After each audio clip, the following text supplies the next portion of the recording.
When does Passover end? The answer is not as simple as most people imagine it should be. The Torah decrees a 7-day festival. By that count, Pesach ends tomorrow evening. However, many observant Jews outside of Israel will continue abstaining from unleavened food until Sunday night. The explanation is more complicated even than the answer.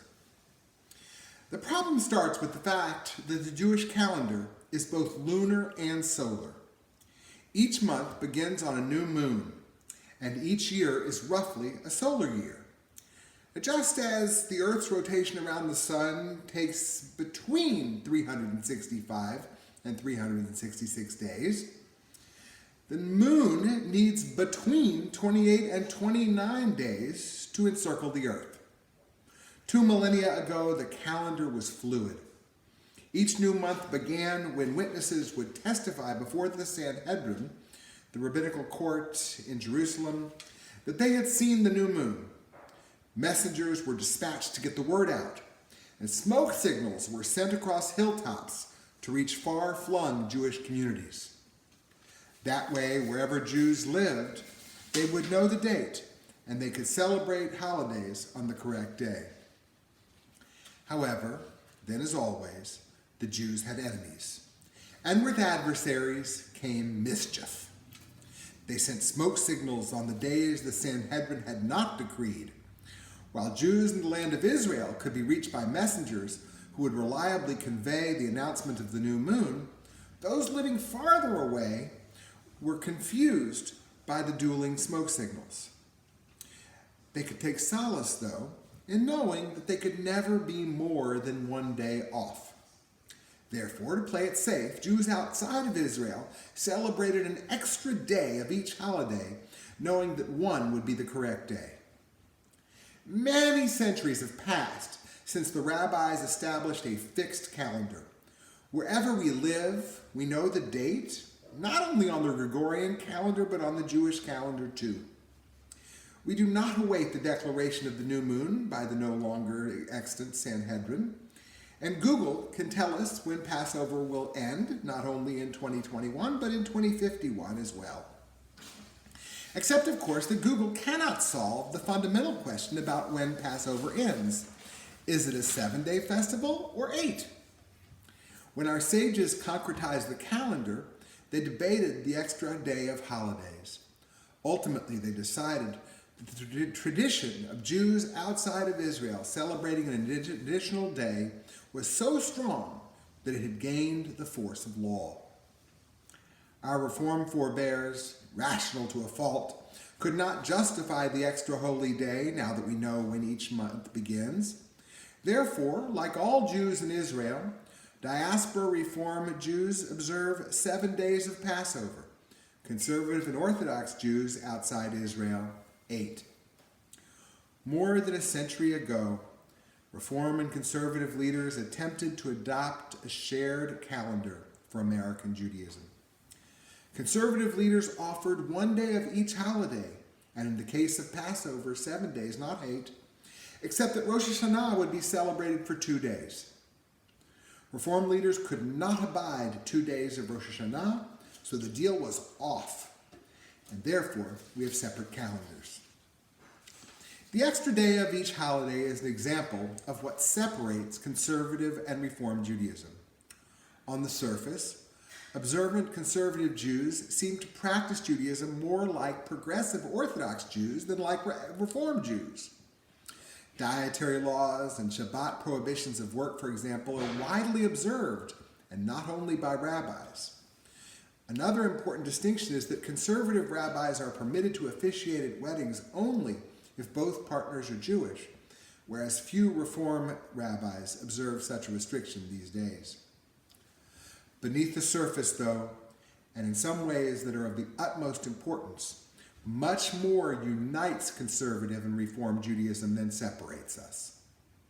Both branches of Judaism embrace modernity, and both have processes for establishing new practices that depart from the ways of our ancient and medieval predecessors. In conservative Judaism, the Rabbinical Assembly's Committee on Law and Standards applies that movement's philosophy. The Torah was given by God to Moses at Sinai, together with its interpretation, including God's intention that Jewish law and practice develop over time. The best known example is the full equality of women in conservative Judaism, just as in Reform Judaism. Conservative congregations may be stricter than we are about requiring a minyan of at least 10 Jewish adults to conduct certain rituals, but more importantly, like us, they count women in that minyan alongside men. Conservative Jewish women are conservative Jewish women are rabbis and are empowered to conduct all the rituals of Jewish worship. Last month, Israel's Supreme Court ruled that the Jewish state's interior ministry must recognize conversions solemnized in Israel by conservative and reform rabbis. I plan to talk more about that next week, but for this evening's purposes, I want to note the extent to which the two movements are linked in Israel. In that country, only Orthodox Jews are identified with the term religious. Members of conservative and reform congregations in Israel, and even their rabbis, are identified sociologically as secular Jews, secular Israelis. They are renewing Judaism creatively in its homeland for a society that is increasingly interested and sympathetic, but which does not distinguish between conservative and reform Judaism in any meaningful way. Much of the confusion comes from the name conservative Judaism, and specifically the word conservative. English-speaking people have trouble understanding this sentence. Conservative Judaism is a branch of liberal Judaism. What that means is that conservative Jews and their rabbis, like Reform Jews and theirs, are not fundamentally conservative. Like us, conservative Jews study our ancient tradition, grant it significant deference, and grapple with how to perpetuate that heritage while also embracing the modern world. Liberal Jews, whether conservative or reform, celebrate Judaism as a heritage that has always evolved over time, even before modernity, and commit themselves to the creative continuation of an ever-growing tradition. Conservative Judaism was absent from most of Arkansas Jewish history.